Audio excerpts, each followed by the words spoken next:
All right, how's it going, everybody? Welcome to another full self-driving video. Today we're in Dallas, Texas. No, I don't live here. I am actually from Philadelphia, but I'm down here for work. I ended up driving, road tripping, so I could bring a bunch of photo and video gear with me. So today we're doing a little bit of a drive through the city of Dallas. Looks like it's getting in the left and then the right lane. So I've been using full self-driving a little bit around the city, and right there it thought that it should get in the left lane. Didn't realize it was a turn-only lane, so then I got back into the right lane. I've had a couple of hiccups and a couple of issues with it here in the city. Of course, it's a little bit more of like a tighter environment. Things can be a little bit more difficult. We're going to get my car washed right now. Usually whenever I go on a road trip, the first thing I do when I get to my destination is wash my car because it's filthy. So we're heading up to a car wash right now. We're kind of going to be going through the suburbs and then a little bit further up the suburbs. Should be a little over like a 20-minute ride. But the last time that we did a full self-driving video in the city was in Philadelphia, which is where I live, and the cities in the Northeast are just like entirely different. Like, the roads are super tight, super congested. Usually there's no lines on the road. Also, you're typically dealing with a lot of potholes and a lot of really beat up roads just because of the nature of the Northeast. You know, a lot of snow, a lot of plows, a lot of salt, a lot of changing temperatures. I mean, right now it's December. The temperature is about 47 degrees down here in Dallas, which isn't too bad. But yeah, I was really interested to kind of see how full self-driving would work in a city setting like this, where the roads are much better, right? I mean, I've been to Dallas once before. I actually drove the last time that I came here as well. And, you know, the roads are just so much better paved. They're so much better laid out. So definitely going to be interesting to see how it fares.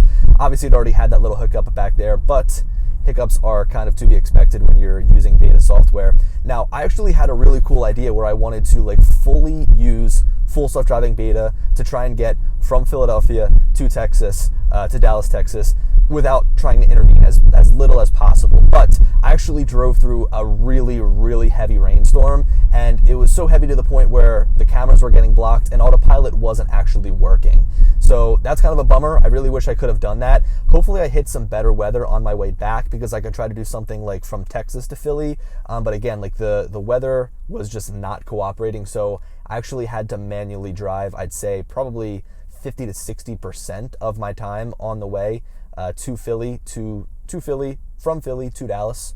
But now we're here. So, I mean, so far the car is handling everything pretty well, except for that little hiccup. The visualization, I'm going to try to keep up for you as much as I can, but I'm not very familiar with the streets, and it's definitely helpful to be able to look at the map and kind of see where I'm going. A lot of people have been commenting on the videos, maybe people that don't own Teslas. They always say, like, why do you continue to touch the wheel? And it's just because the car pretty much makes you touch the wheel. We've got a left-hand turn up here. Should be left-hand turn on green. So the car kind of jerked over towards the curb there. Coming to a complete stop, inching forward. Pretty smooth left-hand turn there. Left-hand turns, as I've mentioned in my videos, are kind of a little bit difficult just because you've got a lot of different factors and variables that can cause a crash on a left-hand turn, especially going through an intersection like that. And I always feel like sometimes it tries to overcorrect or overcompensate. The intersections in this city are a little bit strange. The car wants to get over now, which I guess makes sense. So we're kind of on the outskirts of the city right now, like just on the outside. The city is like right here to the left. I kind of wanted to drive directly through the downtown, although didn't really work out in terms of the map here. I've got to figure out how to better route myself to go through specific areas that I really want to test the car in. But something I always mention is just about how impressive the visualization is in the city. You know, all the cars around us, it's picking up the 3 lanes over there on the left side, and the car is kind of driving over. So super impressive in that regard. There still are some things that, of course, the car can't see. You know, I've had situations and times where the car makes a right turn on red, just kind of happens. So I might have been talking about this and I don't think that I finished my sentence, but the reason that I continue to touch the wheel is because the car makes you and will basically kick you out of autopilot if you don't continue to show that you're attentive and you're on the wheel. I think I'm going the right way. Again, I'm not very familiar with the area, so so you know, it makes you continue to shake the wheel, and basically it knows that tension. So like the wheel is tight right now, and it knows the tension as you're spinning it to kind of confirm like, hey, someone is there and on the wheel, and then it will end up just continuing to drive. So whenever you see it like flashing blue at the top here is when it's basically telling you, hey, confirm that you're here. It's going to make a right on red here. There is a car to the left.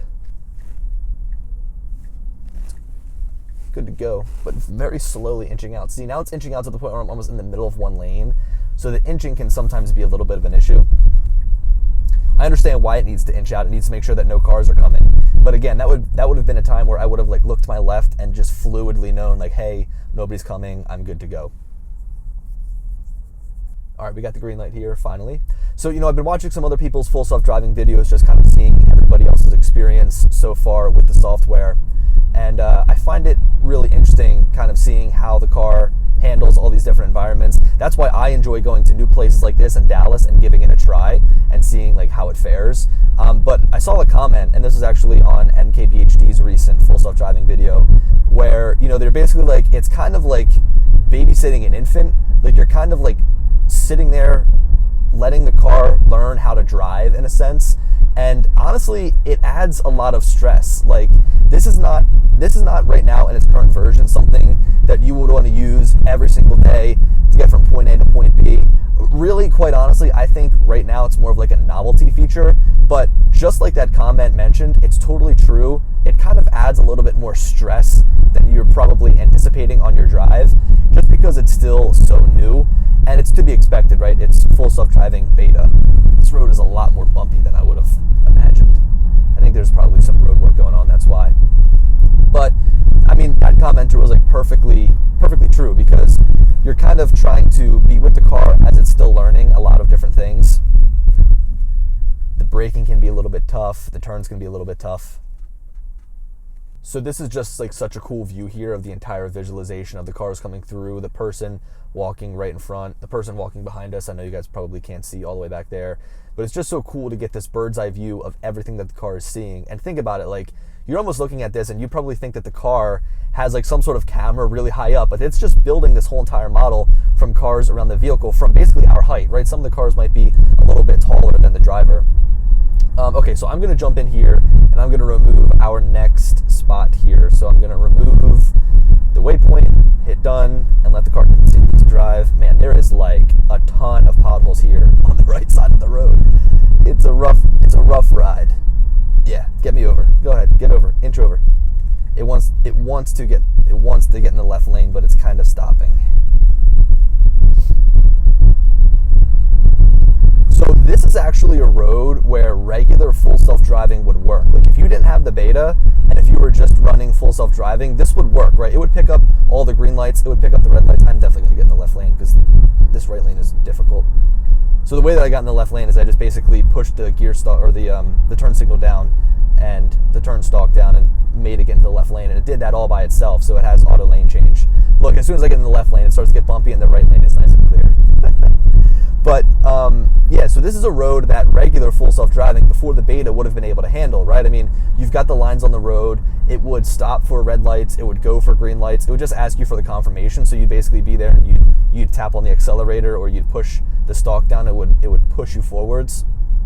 But I would use full self-driving on roads like this near, where I live in Philadelphia all of the time. Like for example, Route 1, Roosevelt Boulevard is kind of similar to this, although it's almost like a local highway. Like you've got a ton of traffic kind of flowing through the area. It's basically 6 lanes both ways going through a very residential area. Kind of very weird. It's so Philadelphia, like it's so congested. But that's a road where I would use full self-driving a lot before it even had the beta, because you had the ability for it to,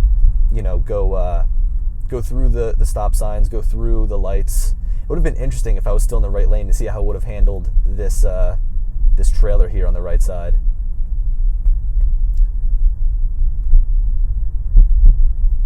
Now we've got about 13 more minutes left in our ride here. Again, not very familiar with the area, so I have no idea what kind of roads we're going to be experiencing. It looks like the car wants to get into the right lane, since it's changing for the faster lane, which is nice. So it knows that I want to do 35 miles an hour, and it's seeing that I'm driving slower, so it put me in the right lane, knowing that I could drive a little bit faster over here, so that's nice. Look, it shows like trash cans sitting in the middle of the road. That's the one thing I've noticed, is it shows some pretty funny, funky things on the visualization. The one drive that I did during the rain, it actually showed like a car as a person. So there's a car driving, but it displayed them as a person. So little funny things like that, of course, happen just being in the beta. So I guess, just kind of thinking about, the car wants to get over now. Well, it did, now it does. Yeah, because we're going to be making a left-hand turn up here. So I guess kind of thinking about, my ride home, I'm trying to think about how I could do like a full self-driving drive all the way back home. And it would probably look like, basically one long time lapse. So rather than actually commentate and talk through the whole thing, because that would be just killer to do. Oh, this looks like a pretty tough intersection. So we've got a middle lane here. I was going to say, is it going to block this guy? Oh, we actually have a left turn arrow here, so it should be fairly easy. At least you'd like to think. The car is just so cautious. And look, this guy's cutting in front of me. I'm hitting the accelerator now because I do not want to get stuck here. So the car came to a stop and would have just continued to stay there, but I took control kind of by tapping on the accelerator. That's something that I always find so frustrating, is like when I'm in the middle of an intersection or when I'm in the middle of like a stop sign or whatever. It could be a stop sign intersection, it could be a red light, and the car just comes to a stop. At that point, it's like almost an instinct to just tap on the accelerator and make it go, because you don't want to be stuck there in the middle and like get T-boned or into any sort of accident. I'm going to pump the speed up a little bit here because we've got some open road. So 10 more minutes left driving through the suburbs here. I think that just through my time using full self-driving on as well as off camera, this is the type of driving that it's suited for, at least right now. I mean, and highway driving. I mean, highway driving is great for full self-driving. But when you get into the city situation, kind of like back where I was, like, and especially when you get even more into like the downtown areas where it's a lot more congested, that's where the car needs a lot of work. And that's what I titled my video when I drove through Philadelphia, is like, that type of driving needs work. And I don't know if it comes down to just more time spent with Teslas driving in those situations so that the entire fleet can learn from them. I don't really know what more it would take, but that's the one area where it definitely needs driving. So even though Tesla says that, auto steer is available on city streets, I really think that they mean like this, right? Like, this is still considered a city street, but this is much easier for this car to navigate, because when you get on those tight streets, it's tough. Going back to that video in Philly, if you guys haven't seen that, you can go into my channel or click the link down in the description. I've got a bunch of videos linked down there, but that drive was brutal because I was on Girard Avenue. Girard Avenue does not have any lines on it. There's a trolley on it. There's random trolley stops in the middle of the road. Like, the road will like fork and come to a Y for a random trolley stop directly. Oof, that was a tough break. I'm gonna put the turn signal on here and let the car go around because it looks like someone's making a left turn. So yeah, some other cars are going around too. Nice. That actually handled that a lot better than I expected. I thought it was gonna like take its time going around, but it actually went for it. So yeah, up on Girard Avenue in Philly, I mean, that was like so difficult. No lines on the road, random trolley stops, random poles in the middle of the road to accommodate like the railway above. So that was honestly probably one of the hardest situations I could have put the car in. And it handled it all right, but there was one situation where the car actually was veering for the center and I had to take control to get it over because there's another car coming. So it's funny, like I tell people, I'm like, you can get in the car and you can put your address in and not have to take control. But like, obviously that comes with a lot of caveats. Like, there are times where, you want to try to see like, oh, hey, is the car going to be able to do this by itself? But you need to be ready to take control. Like, if the car started to go one way, it's just kind of a general instinct to grab on and maybe like, direct it in a different way, because there's sometimes where you wanted to try to see like, oh, can it do it? And you want to let it try to push itself. But then you get to a point where like, I just need to take control and move on, because it's not worth getting into an accident. It's not worth, pissing off somebody. So, all right, so we've got the green light here. Seems like a pretty large intersection. It would have been nice to have to make a left turn here and to, you know, to see how the car would have handled that. I'm always somebody that loves to like push the car and see, and it's funny, just after I tell you not to push the car and be ready to take over, there are times where I really enjoy trying to like put the car in difficult situations to see what it'll do and how it'll handle it, like going around a circle or going, you know, on where there's a fork in the road or going through like a 5-point intersection, right? Just being able to put it through all of these different scenarios to see how it handles. Look at all the cars on the left side, and it visualizes each and every single one of them. That's so impressive. And it picks up all the little driveways, kind of. It picks up all the cars, which is nice. So I mean, I don't know what I would give my rating of this drive. I mean, I always try to give it like a number rating, and I can never give it a 10 out of 10 because really it's always going to continue to get better. I always try to be as hard on it as I possibly can. Let's see. It's going to be up here on our left-hand side, about 2 miles away. So I always try to be like relatively, I don't want to say tough or difficult, but I always try to give it like a fair rating. I'd probably give it like a 6. Because again, I mean, like right now, this is perfect. Like there's no more that you could ask for right now for the car to do. It's keeping a really good distance. You know, it's obviously going to stop and brake if it needs to. Hopefully up here, it's going to try to make a left and put me in the left-hand lane. Although I don't want to get over to the left-hand lane too soon because it seems like some of these intersections, you'll kind of be backed up on that left side if you go to make a left-hand turn. Got a little bit, oh, okay, nice. Hey, here we go. Right lane closed. We've got some cones. Car needs to get over to the left-hand lane. What's it going to do? What's it going to do? It's going to say, excuse me, sir, I'm going to inch my way right in front of you. It's coming to a complete stop. All right, I'm hitting the accelerator here because I don't want to piss this guy off. So, you know, in this regard, it waited until the very, very, very last second to try and get over. And even now, it's kind of deciding like where it wants to go. It sees the cones kind of moving over to the side. So obviously it sees the cones and won't hit the cones. Let's see, is it going to inch over? Yeah, it's putting its left turn signal on. Nice. Nice, I guess.